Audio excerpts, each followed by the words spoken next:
আসসালামু আলাইকুম। আমাদের চ্যানেলে আপনাদের সবাইকে স্বাগতম।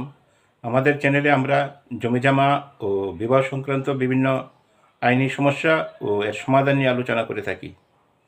তো চলুন শুরু করা যাক আজকের আলোচনা। 10 ধরনের জমির নামজারি বাতিল করা হয়েছে। এ বিষয়ে প্রত্যেকটা ভূমি অফিসে নির্দেশনা দেওয়া আছে যে যদি কেউ এই 10 প্রকারের জমির নামজারির আবেদন করে, এই 10 প্রকারের জমির নামজারি হবে না, এই নামজারির আবেদন বাতিল হয়ে যাবে। তো কোন কোন জমি যেগুলা আর আপনারা নামজারি করতে পারবেন না, তো চলুন তাহলে জেনে নেওয়া যাক। আপনারা জানেন যে আমাদের যে নামজারির যে পুরাতন সিস্টেম, ই নামজারি সিস্টেম, সেই সিস্টেমটা পরিবর্তন করে, সিস্টেমটা বাতিল করে নতুন একটা সিস্টেম কিন্তু প্রবর্তন করতে যাচ্ছে সরকার। সেটি হচ্ছে যে অটো নামজারি পদ্ধতি বা স্মার্ট মিউটেশন সিস্টেম। এই সিস্টেম বর্তমানে 17টা উপজেলায় চালু আছে। কোন কোন উপজেলায় চালু আছে সেই বিষয়ে আমার চ্যানেলে ভিডিও আছে, সেটা আপনারা দেখে আসতে পারেন। আর পরবর্তীতে সমস্ত বাংলাদেশে এই সিস্টেমটা চালু হয়ে যাবে। সমস্ত বাংলাদেশে চালু হওয়ার আগে যেই জমিগুলা দলিল হবে, অথবা যেই জমিগুলো আগে দলিল হয়ে গেছে, সেই জমিগুলা কিন্তু আগের নিয়মে নামজারি করতে হবে আবেদন করে। এই আবেদন করলেই কিন্তু নামজারি হয়ে যাবে না। 10 ধরনের জমি আছে যেগুলা আবেদন করার পরেও এই নামজারিগুলা বাতিল করার জন্য নির্দেশনা প্রদান করা হয়েছে। তো এই জমিগুলা কোনগুলা? 1 নম্বরে যেই জমির কথা বলা হয়েছে যে উপযুক্ত কাগজপত্রের যদি অভাব থাকে বা উপযুক্ত কাগজপত্র না থাকলে, উপযুক্ত কাগজ কীরকম? যেমন আপনি যে জমিটা নামজারি আবেদন করলেন, সেই জমিটা আপনি রেকর্ডীয় যে মালিক, সেই মালিক থেকে আপনার কাছে কিভাবে আসলো সেটা আপনি প্রমাণ করতে পারতেছেন না। একটা জমির নামজারি করার সিস্টেম হচ্ছে যে সর্বশেষ যে রেকর্ড, যার নামে সর্বশেষ রেকর্ড আছে, তার কাছ থেকে যত কাগজ আছে সেগুলা জমা দিতে হয়। তো ধরুন যে একটা জমির আপনি যার কাছ থেকে কিনলেন তার নামে কোনো রেকর্ড নাই। আপনি যে কিনলেন রহিমের কাছ থেকে, রহিম কিনলো করিমের কাছ থেকে, করিম কিনলো আবুলের কাছ থেকে। জমির রেকর্ডটা রহিমের নামেও রেকর্ড নাই, করিমের নামে রেকর্ড নাই, রেকর্ড আছে আবুলের নামে। তো এই আবুলের কাছ থেকে যেই করিম কিনছে এবং করিমের কাছ থেকে রহিম কিনছে, এই যে দুইটা বায়াদলিল, সেই বায়াদলিলের মধ্যে যদি একটা বায়াদলিল আপনার না থাকে, মাঝখানে যদি কোনো গ্যাপ থেকে যায়, তাহলে কিন্তু আপনার নামজারিটা বাতিল হয়ে যাবে। এই ধরনের নামজারি কিন্তু আপনি করতে পারবেন না। অথবা দেখা গেল আপনি ওয়ারিশ সম্পত্তি নামজারি করতে গেছেন, ওয়ারিশ সম্পত্তি নামজারি করার সময় আপনি ওয়ারিশ সনদ দেন নাই, অথবা ভুল ওয়ারিশ সনদ আপনি প্রদান করছেন, সেই ক্ষেত্রে কিন্তু আপনার এই উপযুক্ত কাগজের অভাবে আপনার নামজারিটা বাতিল হয়ে যাবে।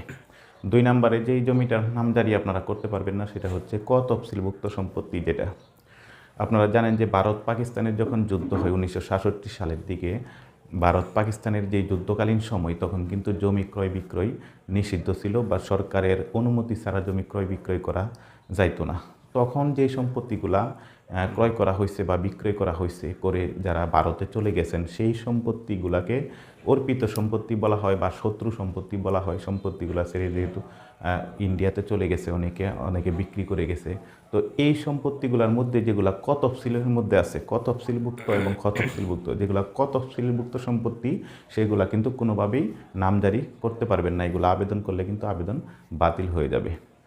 3 নম্বরে যেটা বলা হয়েছে যে খ তফসিলভুক্ত সম্পত্তি যেগুলো, এই অর্পিত সম্পত্তির মধ্যে আরেক ধরনের সম্পত্তি আছে যেটা হচ্ছে খ তফসিলভুক্ত সম্পত্তি। যেই সম্পত্তিটা জনগণের দখলে আছে সেটা হচ্ছে খ তফসিলভুক্ত। আপনারা জানেন যে সরকারি যে প্রজ্ঞাপন, সর্বশেষ যে পরিপত্র ভূমি মন্ত্রণালয় থেকে প্রকাশিত, সেখানে কিন্তু বলা হয়েছে যে খ তফসিল বলতে কোনো কিছু নাই, খ তফসিলটা কিন্তু বাতিল করা হয়েছে।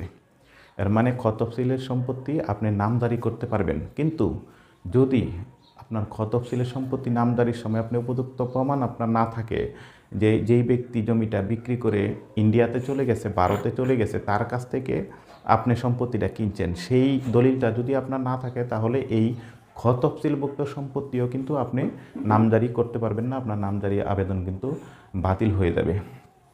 তারপরে 4 নম্বরে যে জমির কথা বলা হয়েছে সেটা হচ্ছে মিথ্যা বিবরণ যুক্ত দলিল। যেই দলিলে আপনি যেই নামজারি আবেদনটা করছেন, সেই দলিলের যে বর্ণনা থাকে, জমির বর্ণনা থাকে, জমির চৌহদ্দি থাকে, সেগুলো যদি মিথ্যা থাকে, বিবরণ যদি ভুল হয়, তাহলে আপনার জমির নামজারি কিন্তু আটকে যাবে। আপনার যেই বিবরণের সাথে জমির যে বাস্তব জমির অবস্থান যদি মিল না থাকে, বাস্তব যে নকশার সাথে আপনার জমির কোনো মিল নাই, যেই ভূমি কর্মকর্তা ইউনিয়ন পরিষদের সে জমিতে গিয়া বাস্তবে গিয়া দেখলো যে যেই জমি আপনি নামজারি আবেদন করছেন আর যেই জমি আপনার দলিলে লেখা আছে সেটার মধ্যে কোনো গণ্ডগোল আছে, সেটা মিল পাচ্ছে না, সেই ক্ষেত্রে কিন্তু মিথ্যা বিবরণ, দলিলের মধ্যে ভুল বিবরণ থাকার কারণে আপনার নামজারিটা বাতিল হয়ে যাবে।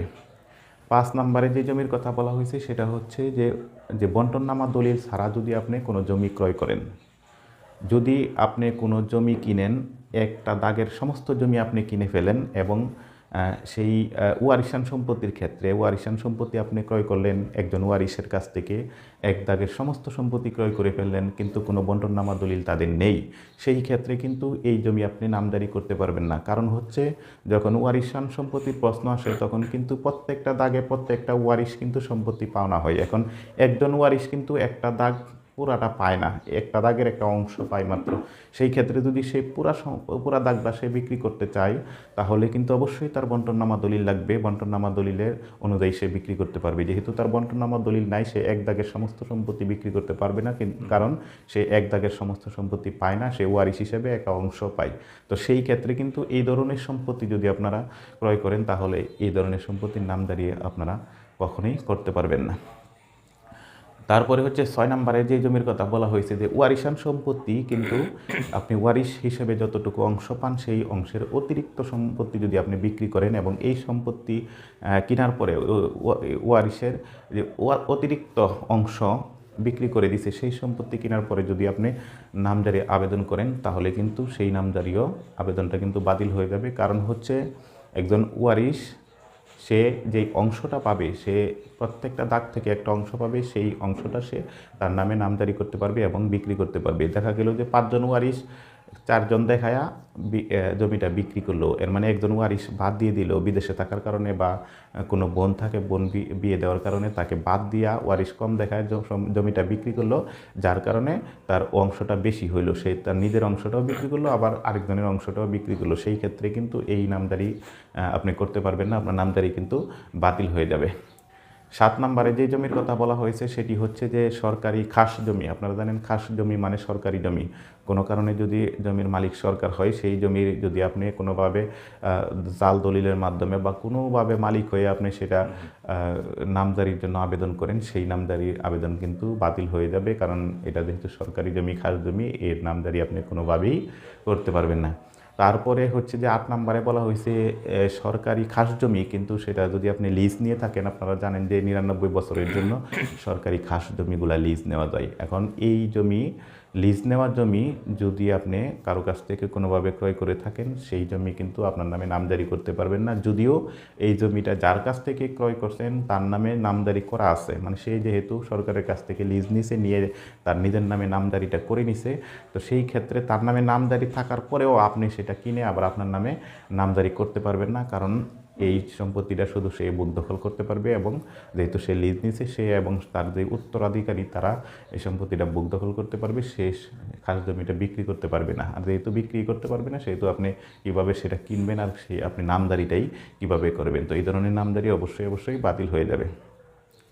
9 নম্বরে যেই জমির কথা বলা হয়েছে সেটা হচ্ছে যে 60 বিঘার উপরে যদি কারোর জমি থাকে, আপনারা জানেন যে বাংলাদেশের যে ভূমি আইন, সেই আইন অনুযায়ী একজন ব্যক্তি সর্বোচ্চ জমির মালিক হতে পারবে 60 বিঘা পর্যন্ত। এই 60 বিঘার বেশি সম্পত্তির মালিক কিন্তু আইন অনুযায়ী হওয়া যায় না। যদি এরকম হয় তাহলে কিন্তু এর বেশি সম্পত্তি সরকার নিয়ে নেবে।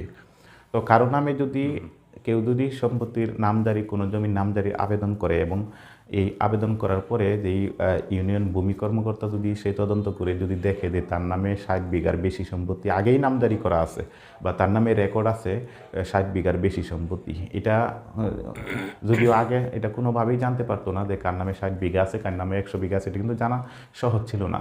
এখন কিন্তু আইডি কার্ডের মাধ্যমে জমিগুলা নামজারি করা হচ্ছে, সেই ক্ষেত্রে কিন্তু সহজে বুঝতে পারবে যে কার নামে কতটুকু সম্পত্তি নামজারি হয়ে গেছে অলরেডি, কার নামে কতটুকু আছে। যে কোনোভাবেই হোক, আঙ্গুলের ছাপ হোক বা ভবিষ্যতে আঙ্গুলের ছাপের মাধ্যমে নামজারি করা হতে পারে। তো সেই ক্ষেত্রে ডিজিটাল পদ্ধতি যখন আসবে তখন কিন্তু একজন ইউনিয়ন ভূমি কর্মকর্তাও কিন্তু বুঝতে পারবে কার নামে কতটুকু জমি আছে, সহজেই তো সে বুঝতে পারবে। আর সে যদি বুঝতে পারে যে কারো নামে 60 বিঘার বেশি সম্পত্তি নামজারি বা রেকর্ড করা আছে, তারপরে আবার সে নামজারি করার জন্য আরও জমি সে আবেদন করছে, সেই ক্ষেত্রে কিন্তু সে তার প্রতিবেদন অনুযায়ী কিন্তু এই নামজারির আবেদন অবশ্যই বাতিল হয়ে যাবে। তারপরে সর্বশেষ যেই জমির নামজারি বাতিল হবে সেটা হচ্ছে যে সরকারি অধিগ্রহণকৃত জমি। যদি আপনার কোনো জমি, যেটা সরকার কোনো কাজে, সরকারের কোনো প্রজেক্ট, সরকারের কোনো রাস্তাঘাটের জন্য সরকার এটা অধিগ্রহণ করছে, সাম্প্রতিক সময়ে জমিটা অধিগ্রহণ করা হয়েছে, তারপরেও আপনি আবার সেই জমিটা নামজারি আবেদন করছেন, তখন কিন্তু এই যেহেতু সরকার জমিটা নিয়ে নিছে, তারপরেও আপনি আবেদন করছেন, সেই ক্ষেত্রে কিন্তু যে তদন্ত সাপেক্ষে কিন্তু এই জমির নামজারিটা বাতিল হয়ে যাবে। তো এই যেই 10 প্রকারের জমির কথা বললাম, যে এই 10 প্রকারের জমি কিন্তু আপনারা নামজারির আবেদন করলেও কোনোভাবে আপনারা নামজারি করতে পারবেন না। এই 10 প্রকারের জমি নামজারি একদম বাতিল। তারপরেও যদি কোনো কারণে নামজারি হয়ে যায়, কারো ভুলের কারণে যদি হয়ে যায়, তাহলেও কিন্তু পরবর্তীতে মিস কেসের মাধ্যমে হইলে বা যেভাবেই হোক কারেকশনের মাধ্যমে হইলেও কিন্তু এই নামজারিগুলো আপনারা টিকায় রাখতে পারবেন না, অবশ্যই বাতিল হবে। তো আশা করি আজকের ভিডিওতে আপনারা উপকৃত হয়েছেন। আমাদের ভিডিওটি আপনার ভালো লাগলে লাইক, কমেন্ট ও শেয়ার করতে ভুলবেন না। আর এই ধরনের ভিডিও পেতে আমাদের চ্যানেলটি সাবস্ক্রাইব করে আমাদের সাথেই থাকুন। ধন্যবাদ সবাইকে। আল্লাহ হাফিজ।